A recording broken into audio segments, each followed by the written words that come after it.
2008 में मैं कुवैत गया था। जीन्स का जो है जी जी। होलसेलिंग भी किया करता था। नए लोग यहाँ से सफ़र करके जाते हैं भाई, इस मामले में काफ़ी सपोर्टिव थी वहाँ की गवर्नमेंट। मतलब नौजवान जो हमारे हैं वो अगर वो बाहर जाना चाहते हैं जी तो मिनिमम क्वालिफिकेशन ये सब बेसिक काम जो है बेसिक में, हाँ। 10वीं के नीचे लोग एज अ लेबर कैटेगरी में जा सकते हैं। तो वहां पर जाने के बाद जो ये सामने वाला शख्स बता रहा है वही काम वो वहां पर मिलेगा या नहीं मिलेगा या कुछ और कराया जाएगा।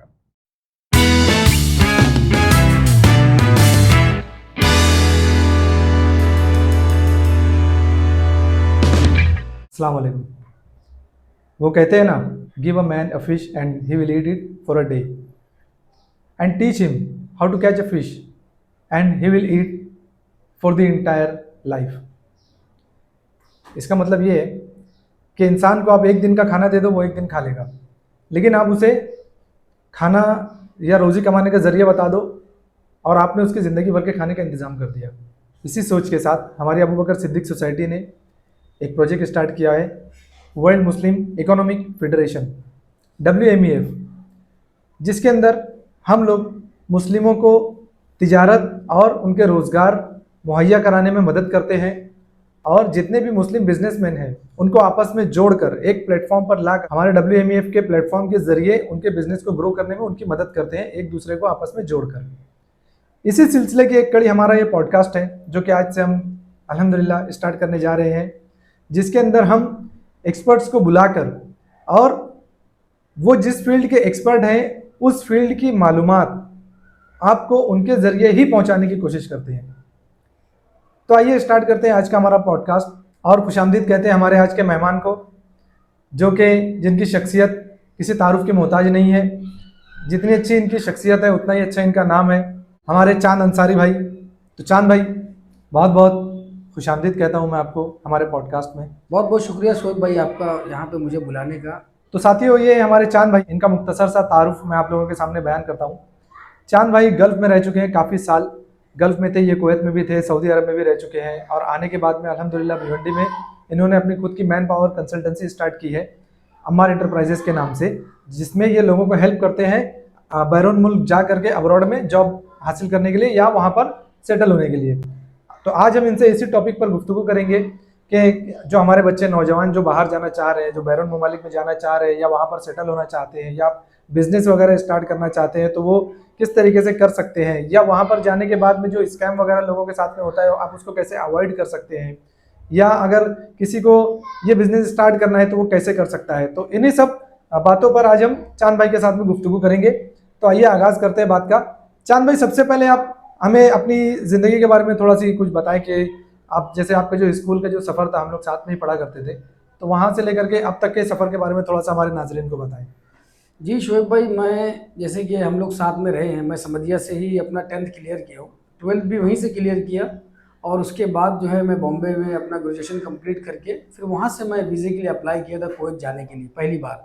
2008 में मैं कुवैत गया था। फिर शोएब भाई उसके बाद मैं 2008 में कुवैत के लिए अप्लाई किया था वीज़े के लिए, और 2008 में मैं फ़र्स्ट टाइम जब कुवैत गया जी तो उसमें जो है वहाँ पर मैं तकरीबन 4 साल रहा और फर्स्ट टाइम मेरा जो वहाँ का एक्सपीरियंस रहा बहुत ही अच्छा रहा। और ये एक्सपीरियंस मैं शेयर करना चाहूँगा लोगों से कि जी बिल्कुल। कुवैत का जब वीज़ा मैंने अप्लाई किया और 2008 में मैं जब फर्स्ट टाइम कुवैत गया तो काफ़ी अच्छा वहाँ मेरा सफ़र रहा। मैं 4 साल कुवैत में था, एज अ ऑपरेटर मैं वहाँ काम करता था। 2008 में मैं फर्स्ट टाइम जब कुवैत गया हाँ। और उसके बाद मैं वहाँ तकरीबन 4 साल था और काफ़ी अच्छा एक्सपीरियंस रहा मेरा वहाँ पे। मैं एज अ ऑपरेटर वहाँ काम करता था और तकरीबन जो है मतलब एक अच्छी कंपनी थी, फ्रेंचाइजी थी अमेरिकन, ओके। करीबो कॉफ़ी शॉप करके, उसमें जी एज जी। अ बरिस्ता भी काम किया हूँ मैं। आफ्टर ऑल मैं 2008 से लेके 2000 जो है 12 तक 4 जी साल मैंने वहाँ पे बहुत अच्छा निकाला अपना, बहुत अच्छा अनुभव रहा मेरा वहाँ पे। जी जी। तो इस तरीके से मेरा जो है करियर स्टार्ट किया मैंने वहाँ से। जी जी। और उसके बाद फिर आप आ करके यहाँ पर कुछ बिजनेस वगैरह भी स्टार्ट किए थे। जी, वो 2 साल का कुछ मेरा उसमें गैप था। मैं जो यहाँ पे एज़ अ जीन्स का जो है जी जी। होलसेलिंग भी किया करता था, 13 जी से 15 तक किया और 15 के बाद फिर मैं जो है सऊदी के लिए अप्लाई किया था वीज़े के लिए। जी, फिर वहाँ पर आपका सफ़र कैसा रहा? वहाँ का सफ़र मैं बहुत ही अच्छा रहा। वहाँ भी मैं सऊदी में जिस जगह था मदीना शरीफ में काफ़ी, माशाल्लाह। और वही सेम फील्ड का मेरा काम था जी, जी। और सऊदी में मैं तकरीबन जो है 7 साल रहा। आफ्टर कोरोना, जब कोरोना ख़त्म हुआ उसके जी। बाद मैं फिर वापस अपना जो चला आया अपने देश। और तकरीबन 7 साल में मैं सऊदी में, मुझे बहुत ही अच्छा एक्सपीरियंस रहा वहाँ पे काम करने का।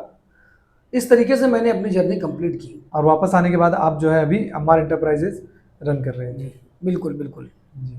नाजरीन, आपको मैं बता दूं कि हमारे चांद भाई जब मदीना शरीफ में रहा करते थे तो कई एक हमारे जान पहचान के कुछ लोग हैं जिनके बच्चे जो वहाँ पर गए हुए थे, उनको कुछ तकलीफ वगैरह जो होती थी, तो ऐसा भी सुनने में आता था कि चांद भाई जो है वो हमेशा मतलब उनकी मदद के लिए बहुत आगे आगे रहा करते थे वहाँ पे। तो चांद भाई, इसके बारे में कोई ऐसा इंसिडेंट कुछ बताएंगे कि वहाँ पर कैसे आप लोगों की मदद किया करते थे, और कुछ इंसिडेंट अगर ऐसा कुछ हुआ था जी आपके बिल्कुल शोएब भाई, याद में? असल में ऐसा होता था कि जो नए लोग यहाँ से सफ़र करके जाते हैं, सबसे पहले जो कंट्री और उसका वहाँ की भाषा और वहाँ का जो जी, एनवायरनमेंट बिल्कुल। है, इस पे काफ़ी इफेक्ट पड़ता है उन लोगों पे। जी, जी। और मैं माशाल्लाह जब कोविड रिटर्न था तो मैं तकरीबन सारी चीज़ें जान चुका था, ज़बान से लेकर सारी चीज़ें, एनवायरनमेंट, एवरीथिंग।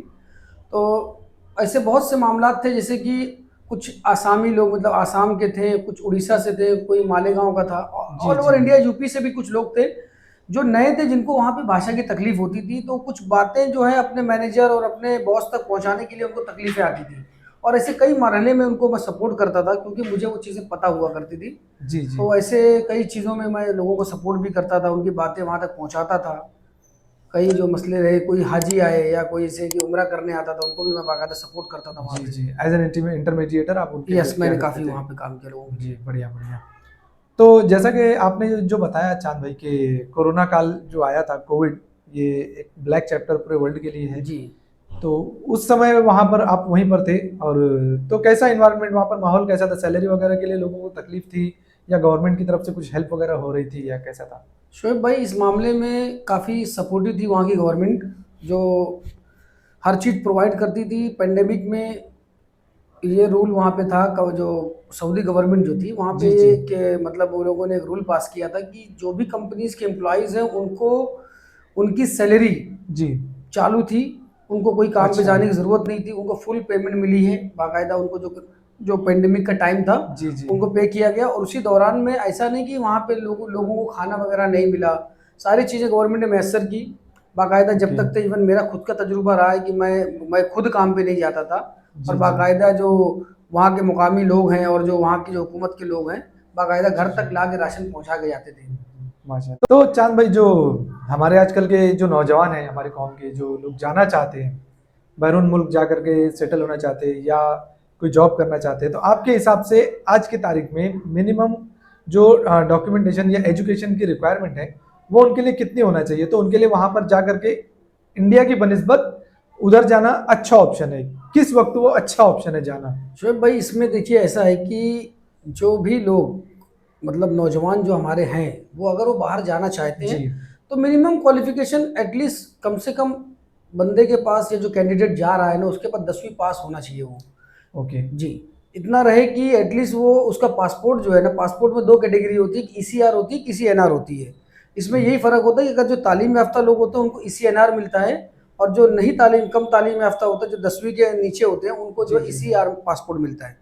ओके। अच्छा, इसमें ये बता दूं मैं कि इससे होता है कि जो इमिग्रेशन का जो इश्यूज आते हैं, हुँ। कि अगर आप कम पढ़े लिखे हैं, आपका पासपोर्ट ईसीआर है, तो उनको जो है कुछ चार्जेस पे करने पड़ते हैं गवर्नमेंट को ओके, इमिग्रेशन सर्विस के लिए। ओके। जी लेकिन चाँद भाई, जो आम तौर पर जो देखा गया है, अभी इंडिया में भी अगर आपको कोई भी जॉब स्टार्ट करनी है, तो आपके पास 2 चीज़ होना लाज़मी है। कोई भी, या तो स्पेशलाइज़्ड स्किल उनके पास होना ज़रूरी है, और साथ ही साथ ग्रेजुएशन होना ज़रूरी है।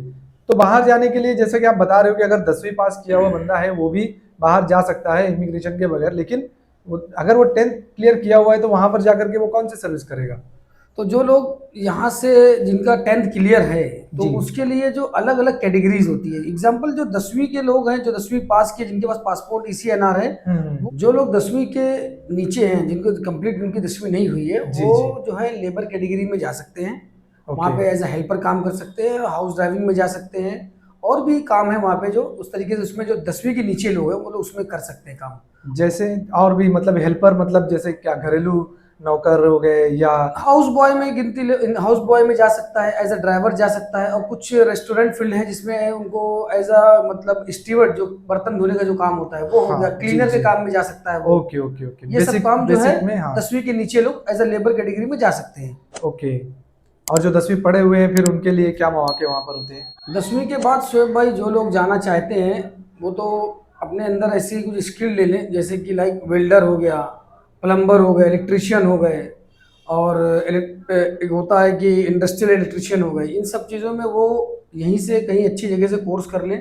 जैसे अपने बॉम्बे में भी कई इंस्टीट्यूट है, डिप्लोमा वगैरह जो शॉर्ट टर्म डिप्लोमा हाँ वगैरह होता डिप्लोमा है जो होता है 10वीं के जी बाद जी जो होते हैं, फादर एंगल हो गया, साबू सिद्दीक हो गए, यहाँ से एक टेक्निकल कुछ कोर्स कर ले जी और यहाँ पे कहीं पे एज अ इंटर्नशिप पे कहीं काम करें। वो जो इंडियन एक्सपीरियंस मिनिमम 1 से 2 साल होना चाहिए, तो उनको वहाँ जाने पे परेशानी नहीं होती बाहर। जी वो फिर वो अच्छे से वहाँ सर्वाइव कर लेते हैं, उनको अच्छा जॉब भी मिल जाता है वहाँ एक अच्छी जॉब का स्कोप वहाँ पर जो है जी मिल जाता है जी। बिल्कुल। और उसके बाद में जो बच्चे जो ग्रेजुएशन वगैरह तक पढ़ चुके हैं, जो ग्रेजुएशन कर चुके हैं किसी भी फील्ड में एज एन बीएससी या बीकॉम या बीए वगैरह जिन्होंने किया हुआ या जो लॉ वगैरह किए हुए हैं, उसके क्या वहाँ पर कोई ऑप्शन होता है क्या? बिल्कुल है, वहाँ पे जो लोग ग्रेजुएशन कंप्लीट कर चुके हैं वो एज अ बैक ऑफिस में जो काम वहाँ अवेलेबल होते हैं, लाइक जैसे डाटा एंट्री ऑपरेटर हो गए, और as a accountant, as a cashier, ये लोग अप्लाई कर सकते हैं इन सब कामों में। चांद भाई, जैसे अगर किसी को जो बच्चा कोई अगर इंटरेस्टेड है अब्रॉड जाना चाहता है, तो जैसे आप तो बता रहे हैं गल्फ के बारे में सारी बातें, जो यूरोपियन कंट्रीज है आजकल उनका ज़्यादा क्रेज़ है। बच्चे जो है या तो यूरोपियन कंट्रीज में जाना चाहते हैं या तो कनाडा या तो फिर फार ईस्ट जैसे सिंगापुर मलेशिया वगैरह उस तरफ जाना चाहते हैं, तो अदर कंट्रीज में क्या ऑप्शंस है? अदर कंट्रीज में बनिस्बत गल्फ के जो है यूरोपियन कंट्रीज हो गए, जैसे आपने बताया, और भी मलेशिया हो गया, सिंगापुर हो गया, इसमें जाने से फ़ायदा ये होता है कि बनिस्बत गल्फ के ना यहाँ पे सैलरी पैकेज बहुत अच्छी मिलती है लोगों को, ओके लेकिन उतना ही उसमें खर्चा भी लगता है। जी जी लेकिन बेहतर ये कि लोग गल्फ तो बहुत सालों से लोग जा रहे हैं। बिल्कुल बेहतर अभी जो न्यू जनरेशन है, ज़्यादा जो मेरा एक्सपीरियंस रहा है वो देख रहा हूँ, लोगों का जो माइंड सेट है वो ज़्यादातर यूरोप साइड में जाने की ख्वाहिशमंद ज़्यादा जी है। और मैं सपोर्ट करता हूँ, जाना भी चाहिए, क्योंकि देखो आज हर आदमी सोच रहा है कि ज़्यादा से ज़्यादा हमको अर्निंग हो, पैसा आए। बिल्कुल तो बहुत से यूरोपियन कंट्री मौका दे रहे हैं, और हर कैटेगरी हर फैकल्टी में लोगों को बुला के वहाँ वीज़ा वगैरह प्रोवाइड कर रहे हैं।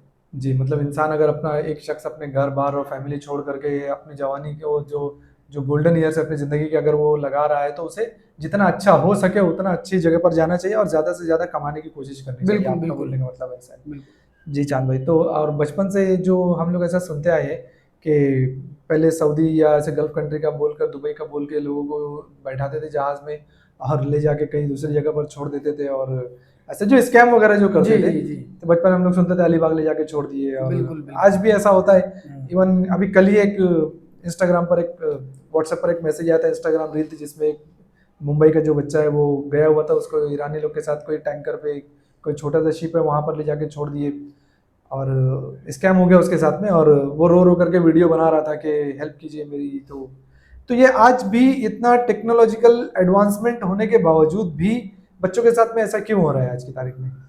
सो भाई इसके पीछे जो रीज़न है ना, एक्चुअली कैसा है कि सबसे पहले जो लोग इन सब मामलात में, अब तो पहले बनिस्बत जो है अब तो बहुत कम हो गया मामला, ये सब जो फ्रॉड का और जो है लोगों के साथ धोखाधड़ी का जो मामला है बहुत जी कम जी हो गया है।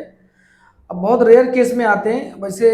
अब जब से एग्रीमेंट सिस्टम चालू हो गया है कि अब हम लोग जो है लोगों को इन्फॉर्म करके भेजते हैं कि भाई अगर आप जिस काम में जा रहे हो, जैसे आप एक सिविल इंजीनियर हो और उस काम में आप जा रहे हो, और वहाँ पे जाने के बाद आपको कोई कहता है कि आपको ये काम नहीं करना है, आपको प्लम्बरिंग का काम करना है, XYZ, आपको वो काम नहीं दिया जा रहा है, तो उनके पास एक एज अ प्रूफ लेटर होता है, एक एग्रीमेंट पेपर होता है जो शो कर सकते हैं अपने और स्पॉन्सर को, अपने कफील को, ये बोल सकते हैं कि भाई मैं इस काम में आया हूँ, मेरी ये सैलरी है, मेरी इतने घंटे ड्यूटी है।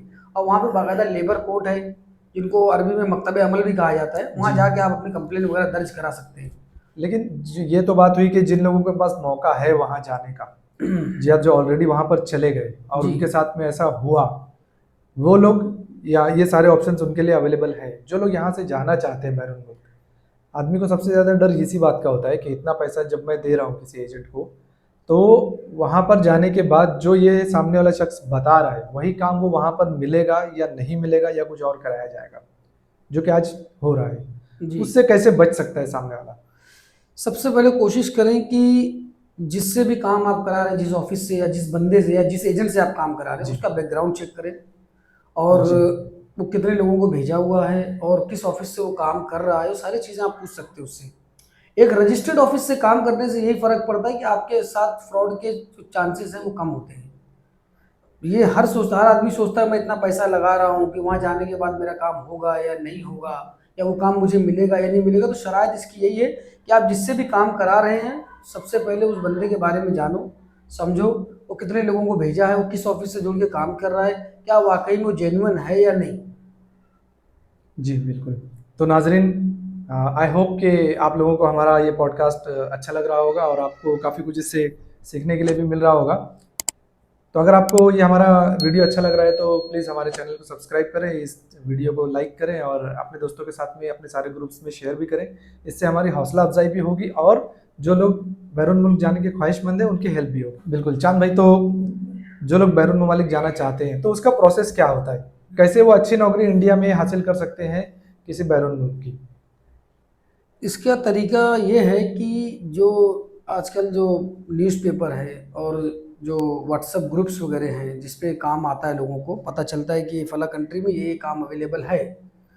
तो उसका ये तरीका है कि सबसे पहले एग्जांपल, जैसे कि मेरा ग्रुप है, व्हाट्सएप ग्रुप है, जी उसमें जी। जो भी काम मेरे ऑफिस में आता है मैं शेयर करता हूँ। तो उसमें जो भी लोग इंटरेस्टेड होते हैं, भाई मुझे फला काम में जाना है, तो मुझसे रब्ता करते हैं। तो उसका प्रोसेस ये, सबसे पहले आपका एक एक प्रोफेशनल रिज्यूम होना ज़रूरी है, जिसमें आपकी सारी डिटेल हो, क्या काम आप कब से कर रहे जी हो, आपका एक्सपीरियंस इसमें सारा कुछ मेंशन होना चाहिए। जी जी। आपका पासपोर्ट ओरिजिनल आपके पास होना चाहिए, और जहाँ भी आपने काम किया उसका एक्सपीरियंस सर्टिफिकेट आपके पास होना चाहिए। वो सारे दस्तावेज़ को एक पीडीएफ फाइल बना के आप सबसे पहले उसको शेयर करें मुझसे, उस काम के लिए जो काम के लिए आया है वो काम। तो उसके बाद जब आपका ये प्रोसेस होने के बाद आपका सीवी जब ऑफिस में एचआर के पास जाता है, तो वो उसको सिलेक्ट करता है, वो देखता है। जी अगर उसको लगता है ये बंदा या ये कैंडिडेट कैपेबल है मेरे लिए, तो उसे फिर वो सिलेक्ट करके हमको इन्फॉर्म करता है कि आपका फला बंदा सिलेक्ट हुआ है, आप जो जी है आगे का प्रोसेस के लिए इसको रेडी रहने बोलिए।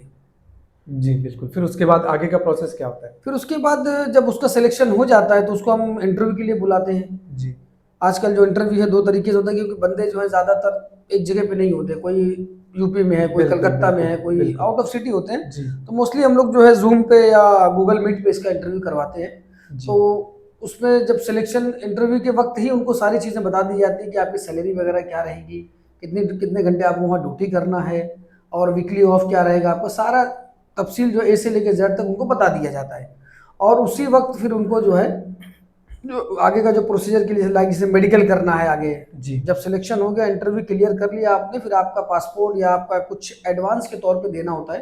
वो एडवांस इसलिए होता है कि आगे चल के कब, मतलब कि कभी आपको कहीं कुछ इमरजेंसी आ गई और आप नहीं जा पाए, जी। और मुझको कहा, आपने आगे बोला चांद भाई मैं नहीं जा सकता, घर में कुछ मसाइल आ गए, तो आपका वीज़ा का जो चार्जेस है वो कैंसिलेशन चार्ज के तौर पर कटता है वो। अच्छा, मतलब ये मैंडेटरी फीस गवर्नमेंट की तरफ से होती है जो आपको पे करनी ही होती है। बिल्कुल बाद में जब आप कैंसिल करते हो तो वो फीस डिडक्ट हो जाती है। बिल्कुल बिल्कुल बिल्कुल अच्छा, और जो कि वो कैंडिडेट को बेयर करना होता है, और बिल्कुल। बाकी का अमाउंट जो होता है फिर वो सर कैसे पार्ट पेमेंट में देना होता है, कि जैसे आपका वीज़ा आ जाएगा तब जी आपको रेस्ट अमाउंट में से 50% देना है, और जी। आपके आफ्टर आपके टिकट जब आ जाएगी उसके बाद जो है बाकी का अमाउंट पे करना है। तो जैसे चांद भाई, आप तो ये बता रहे हो कि जैसे ये जो आपका जो प्रोसेस है वो जी, बाकी जगह भी ऐसे ही प्रोसेस सब जगह ऑलमोस्ट फॉलो सब होता है? जगह, ऑलमोस्ट तकरीबन 100 में जी से 80% यही लोग रूल फॉलो करते हैं। और यही बेहतर भी है बेहतर भी है लोगों बनिस्बत। के लिए, इसमें भरोसा जो है बना रहता है। जी जी। और मैं ये कहूँगा, जो भी लोग जाने के ख्वाहिशमंद और जो अप्लाई करना चाहते हैं, तो कभी भी किसी भी एजेंट को या किसी भी ऑफिस वाले को पूरा फुल पेमेंट ना करें। ओके, काम इसमें होने के बाद। आपके साथ धोखा होने के चांसेस ज़्यादा होते हैं। जी बिल्कुल, एक बार पैसा मिल गया तो फिर जी बिल्कुल। प्रॉब्लम होगी। जी। तो चांद भाई, जैसे एक वक्त था जब गल्फ एक बहुत अच्छा ऑप्शन हुआ करता था, हर कोई जाना चाहता था। तो आज जो हमारे जो नौजवान जो ग्रेजुएशन तक, एटलीस्ट मेरे हिसाब से ग्रेजुएशन तक तो कम से कम मिनिमम जो एजुकेशन है ग्रेजुएशन तक उनको हासिल करनी चाहिए। तो जो बच्चे फ्रेश जो ग्रेजुएट हो रहे हैं उनको आप क्या कहना चाहेंगे कि उनको बैरून मुल्क जाने के लिए आज भी अप्लाई करना चाहिए, वो अच्छा ऑप्शन है? और अगर करते हैं तो एटलीस्ट कितने साल के लिए उनको वो प्लानिंग करनी चाहिए कि आज ग्रेजुएशन कंप्लीट होने के बाद मुझे इतना साल एटलीस्ट किसी बैरून मुल्क में निकालना है, जिससे अच्छी खासी वो एक अर्निंग जमा करके यहाँ पे, जैसे उसके बाद में अपना कुछ घर वगैरह या शादी और छोटा कुछ कारोबार करके वो उसके बाद बेफिक्र होकर रिटर्न आ सकता है। कितने साल का ये प्लानिंग होनी चाहिए बच्चों की? ये डिपेंड करता है उनकी जो है फाइनेंशियली कंडीशन के ऊपर कि कितनी ज़रूरत है उनको कुछ चीज़ों की। तो ये जो चीज़ है डिपेंड करती है वो कैंडिडेट्स के फाइनेंशियली कंडीशन के ऊपर कि जी वो कितना उनको ज़रूरत है, कब तक वहाँ उनको रुकना चाहिए। ये उनकी कंडीशन के ऊपर डिपेंड करता है। और ऐसा है कि जो ग्रेजुएशन करने के बाद जी ये बेहतर मौका होता है कि एटलीस्ट बनिस्बत इंडिया के जाके वहाँ अर्निंग करना बेहतर है, क्योंकि यहाँ पे जो सैलरी पैकेज मिलती है बनिस्बत गल्फ के और यूरोप कंट्री से बेहतर नहीं होती। वहाँ बेहतर पैकेज मिलता है हमको। जी। और वहाँ का एक्सपीरियंस लेकर फिर यहाँ पर आकर के जॉब भी आराम से मिल जाती है। बिल्कुल बिल्कुल। तो चांद भाई, जैसे अभी ये तो जॉब से रिलेटेड हो गई, तो जैसे कि और भी कई सारे वीज़ा जो होते हैं ना, एजुकेशन होता है, बिजनेस के लिए होता है, किसी को वहाँ पर सेटल होना है तो उसके लिए होता है, उसके बारे में थोड़ी सी डिटेल्स हमारे नाज़रीन के साथ में आप शेयर करें। जी बिल्कुल, कई टाइप्स के वीज़े होते हैं, जैसे कि एक तो वर्क वीज़ा होता है, एक एम्प्लॉयमेंट वीज़ा होता जी है, एक टूरिस्ट वीज़ा होता है जी जी। और एक एजुकेशन वीज़ा भी होता है, ओके जो स्टूडेंट बाहर पढ़ने जाते हैं। ओके। मैं जिसमें काम करता हूँ वो ज़्यादातर एम्प्लॉयमेंट वीज़े में ही काम करता हूँ, लोगों जी को जी। रोज़गार वहाँ फराहम कराता हूँ। तो जिस अब डिपेंड करता है कि जो लोग जो कंडीशन होती है एम्प्लॉयमेंट वीज़े की, वो नॉर्मली कंपनी के साथ 2 इयर्स का एग्रीमेंट होता है उनके साथ में। ओके। और विजिट वीज़े के तो ऐसा होता है कि वो डिपेंड करता है कि आपको कितना दिन उस कंट्री में स्टे करना है। जी जी। नॉर्मली वो 2 महीने का दे रहे हैं अभी, 2 से 3 महीने का ओके ड्यूरेशन होता है विजिट वीज़े पे। और एक बिज़नेस वीज़ा होता है, जो आप वहाँ उस देश में जाके वहाँ अपना बिज़नेस भी सेटअप कर सकते हो। तो उसके लिए जो शराइत है वो भी उसकी कंडीशन आपको फॉलो करनी है। तो अगर किसी को अपना बिजनेस वगैरह वहाँ पर सेटअप करना है, जैसे दुबई में, अभी दुबई ऐसी कंट्री है जहाँ पर टैक्स वगैरह नहीं है। इंडिया की बहुत सारी कंपनीज ऐसी है जो कि बिजनेस रन इंडिया में कर रही है, लेकिन उनका हेड ऑफिस जो है वो दुबई में बना हुआ है। अगर ये चीज़ किसी को करनी है, जो ऑलरेडी जो बिजनेसमैन है हमारे, उनको अगर स्टार्ट करना है कि एक ऑफिस दुबई में रजिस्टर करना है फाइनेंशियल स्टेबिलिटी के लिए और वहाँ का जो इंफ्रास्ट्रक्चर है उसके लिए, तो उसके लिए क्या प्रोसेस होता है? जी बिल्कुल, जो लोग वहाँ पे मतलब आउट ऑफ इंडिया जो अपना बिज़नेस शुरू करना चाहते हैं, जी सबसे पहले ये देखें कि जैसे कि कौन सी कंट्री में आप सोच रहे हैं अपना बिज़नेस को ग्रो करने, तो उसको यहाँ की जो एम्बेसी है, जो दिल्ली में है, मुंबई में भी है। उस कंट्री की एम्बेसी जो यहाँ बिल्कुल, पर है। जी बिल्कुल, वहाँ पे जाके उनसे उस कंट्री के बारे में डिटेल चेक करें कि वहाँ पे मेरा बिज़नेस डालना कैसा रहेगा ओके। और क्या शराइत है, वो सारी डिटेल आपको ऑनलाइन भी अवेलेबल है। हम्म। आप पता कर सकते हो, बहुत सी कंसल्टेंसी ऐसी है जो आपको ऑनलाइन भी सर्विस प्रोवाइड करती है इस चीज़ के बारे जी में जी कि आप अपना बिल्कुल बिज़नेस वहाँ ग्रो कर सकते हो, अपना बिल्कुल बिज़नेस चालू कर सकते हो वहाँ पे। बिल्कुल। और वो कंसल्टेंसी के ताल्लुक से भी आप ऑनलाइन रिव्यू चेक कर सकते हो कि वो सही है कि नहीं, कितनी जेन्युइन है वो। जी, ये भाई आपने बहुत सही बात कही कि कोई भी ऑनलाइन कंसल्टेंसी से कांटेक्ट करने के पहले या उनको कोई पेमेंट करने के पहले उनका रिव्यू चेक करना चाहिए, बिल्कुल, वेदर दे आर जेन्युइन और फ्रॉड। हाँ करेक्ट। बराबर। तो चांद भाई, बड़ा मज़ा आ रहा है आपकी जो एक्सपीरियंस है उसको सुन करके, और जो कि आप अपनी नॉलेज जो लोगों के साथ में शेयर कर रहे हैं खिदमत खल्क के तौर पर, इससे यकीनन लोगों को फ़ायदा होगा। बिल्कुल। तो जैसा कि आप जो अपनी जो अम्मार जो एंटरप्राइजेस है, थोड़ा सा उसके बारे में अपने हमारे नाजरीन को थोड़ा सा उसके बारे में बताएं कि वो क्या है, क्या चीज़ है, उसके ज़रिए आप क्या करते हो? अम्मार इंटरप्राइजेस एक मैन पावर कंसल्टेंट ऑफिस है, जिसका मैं जी प्रोप्राइटर हूँ, जी। जिसका मैं खुद ओनर हूँ। और ये जो ऑफिस है ये अपनी भिवंडी में नए गांव रोड नियर सागर प्लाजा होटल पे है।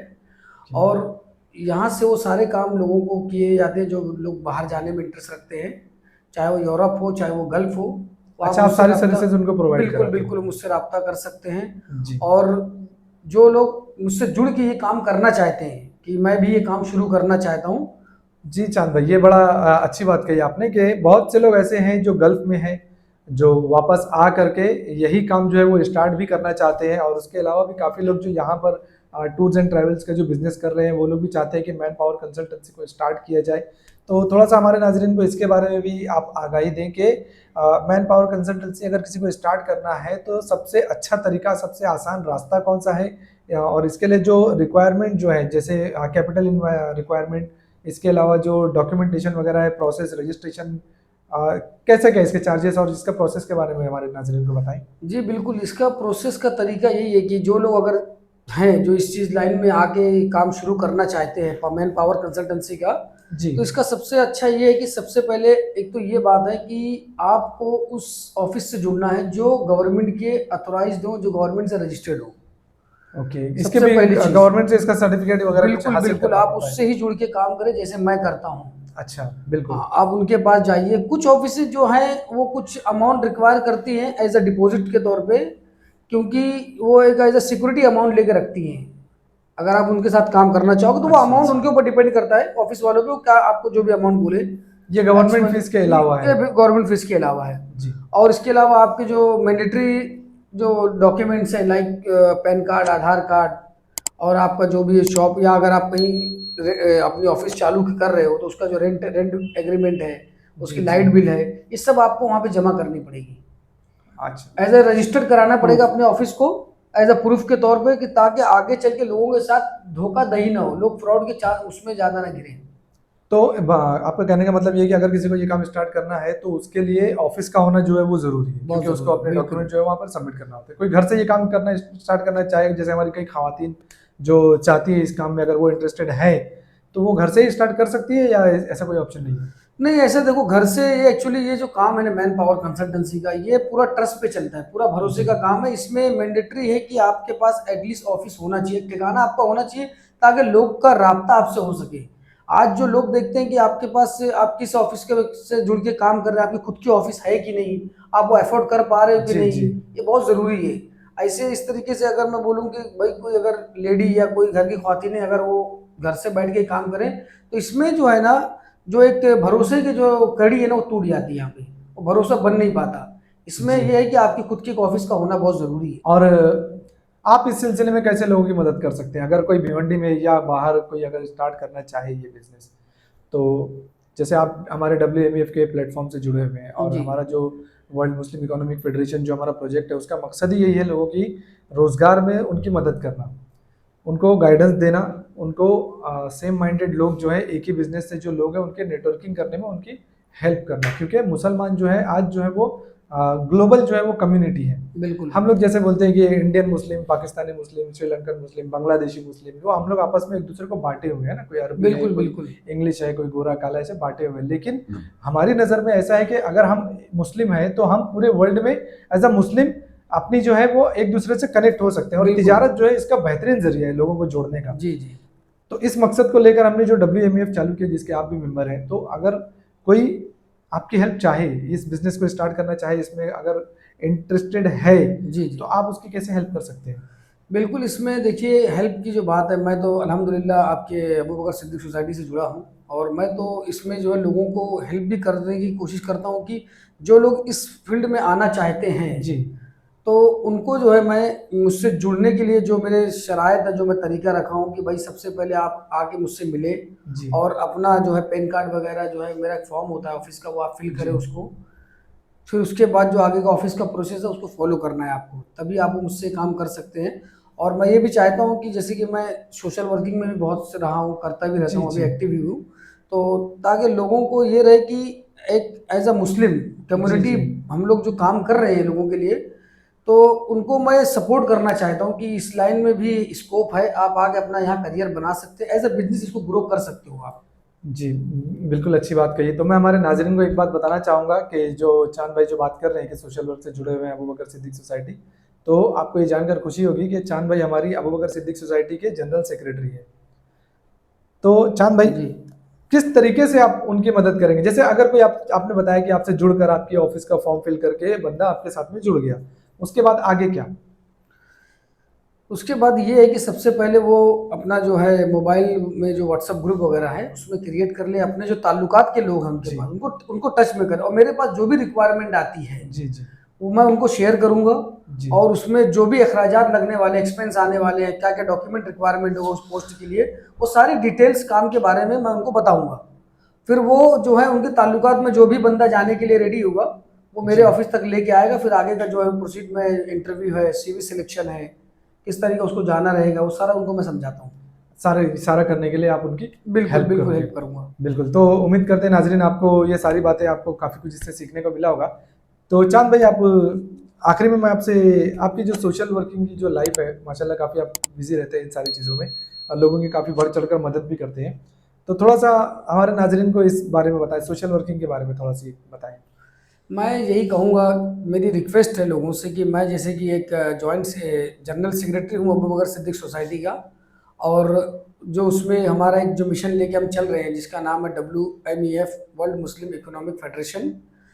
इसका मकसद यही है कि जो एक जो तबके के लोग हैं, जैसे कि जो इंजीनियर हैं या जो एक कम्युनिटी के लोग हैं, एक साथ मिल के काम करें और उसी को अपना नेटवर्क बना के उससे अलग इफेक्ट पड़ता है काम करने पे। बिल्कुल बिल्कुल, तो टीम वर्क। मैं यही एक जो है फी सबीलिल्लाह अल्लाह की रज़ा के लिए लोगों की खिदमत में लगा हूँ जी जी, कि कम से माशाल्लाह। कम लोग जो हैं इसमें जुड़ें और उसको जो है आगे लेके चलें, और अपने और जो फ्रेंड सर्कल के लोग हैं, उनको भी इसमें जोड़ें। बिल्कुल बिल्कुल इससे ये होता है कि आपका बिजनेस भी ग्रो करेगा और आपके जो ताल्लुकात के लोग भी आगे बढ़ेंगे। बिल्कुल बिल्कुल। जी। तो नाजरीन, जैसा कि चांद भाई ने बताया, अभी हमारे साथ इस वक्त WMEF के साथ हमारे जो बिजनेसमैन है, 100 से ज़्यादा बिजनेसमैन जो है हमारे साथ में जुड़े हुए हैं, जो कि एक्टिवली पार्टिसिपेट करते हैं हमारी मीटिंग्स में और एक दूसरे को हेल्प करते हैं उनका बिजनेस ग्रो करने के लिए। तो आप भी अगर बिजनेसमैन है या जॉब करते हैं या कहीं से भी अगर आप हमारे इस वीडियो को देख रहे हैं, तो आप WMEF का हमारे जो व्हाट्सएप का लिंक है वो भी दिया हुआ है और हमारे गूगल फॉर्म जो है उसका भी लिंक डिस्क्रिप्शन में दिया हुआ है। आप लोग उसे फिल करके आप लोग भी WMEF का पार्ट बन सकते हैं। इसके अलावा अगर आपको हमारी ये वीडियो अच्छी लगी हो तो उसे लाइक करें और अपने दोस्तों के साथ और अपने ग्रुप्स में शेयर करें, और बेल आइकन का जो बटन है उसे लाजमी आप प्रेस कर लें, हमारे चैनल को भी सब्सक्राइब कर लें। और हमारे चैनल पर जो दूसरी वीडियोस है, अल्हम्दुलिल्लाह हमारे चैनल पर जितनी भी वीडियोस है सारी सिर्फ कौम की भलाई के लिए और उनकी रहनुमाई से रिलेटेड है। तो आप उन सारी वीडियोस को भी देखें, और आपकी कोई भी इस ताल्लुक से चांद भाई से आपको कोई भी जानकारी चाहिए तो चांद भाई का नंबर भी आपके स्क्रीन पर दिख रहा है, आप उनसे भी कांटेक्ट कर सकते हैं। और हमारे कमेंट में आप कमेंट करके बताएं कमेंट बॉक्स में कि आपको हमारा ये वीडियो कैसा लगा और आप किस टॉपिक पर जो है हमारा अगला पॉडकास्ट देखना चाहते हैं। तो दीजिए आज के लिए इजाज़त। मैं शोएब मोमिन, आपका दोस्त। अस्सलाम वालेकुम।